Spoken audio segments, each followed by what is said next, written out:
अमरीकी फौज के मुसलसल 10वीं राती भी ईरान उत्ते हमले असफहान, चाबहार, कोनारक, सीरक, कुशम, बंदर अब्बास विच धमाके, अबनाए हुरमज विच एक टैंकर उत्ते हमले की इतला, पासदारान इनकलाब दा कुवैत दे आरिफ जान अड्डे उत्ते हमले का दावा, आख्या अमरीकी मिसाइल सिस्टम्स नूं मिसाइलां नाल निशाना बनाया।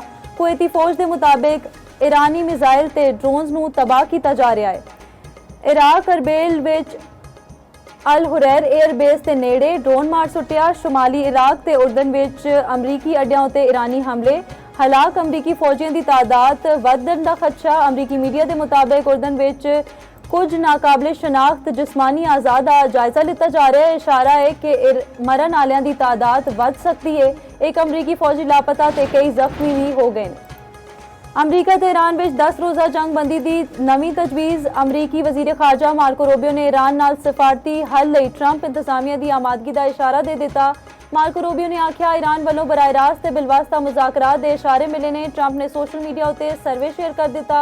तर्जुमान ईरानी वजारत खारजा दीवी सालसियां दी तजवीज़ मौसूल होने की तस्दीक। इस्माइल बकाई ने आख्या सालसियां राय तजावीज़ साढ़े तक पहुँच गई ने। ईरान ते अमरीका के दरमियान सिफारती जराए फाल ने। यमनी हौसियां दा सऊदी अरब लई समंदरी आमदो रफ्त उत्ते पाबंदी का ऐलान। हौसी क़यादत ने आख्या सारे मुमकिना हालात लई तैयारी पूरी है। जे सऊदी अरब दे वड्डे पैमाने उत्ते कशीदगी वधाई ते भरपूर ते सख्त जवाब दिता जाएगा।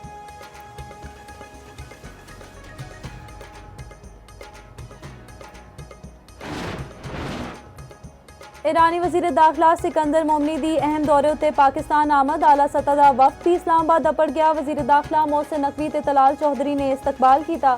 सिकंदर मोमनी दी पाकिस्तानी हम मनसब नाल मुलाकात। मोहसिन नकवी ने आख्या तुहाडे दौरा पाकिस्तान नाल दो तरफा ताल्लुकात नूं फरोग मिलेगा। ईरानी वजीर दाखिला सिकंदर मोमनी बोले पाकिस्तान ते ईरान दे ताल्लुकात फकीदुल मिसाल ने। सिकंदर मोमनी वजीर आजम शहबाज शरीफ ते फील्ड मार्शल सैयद आसिम मुनीर नाल भी मुलाकात करेंगे।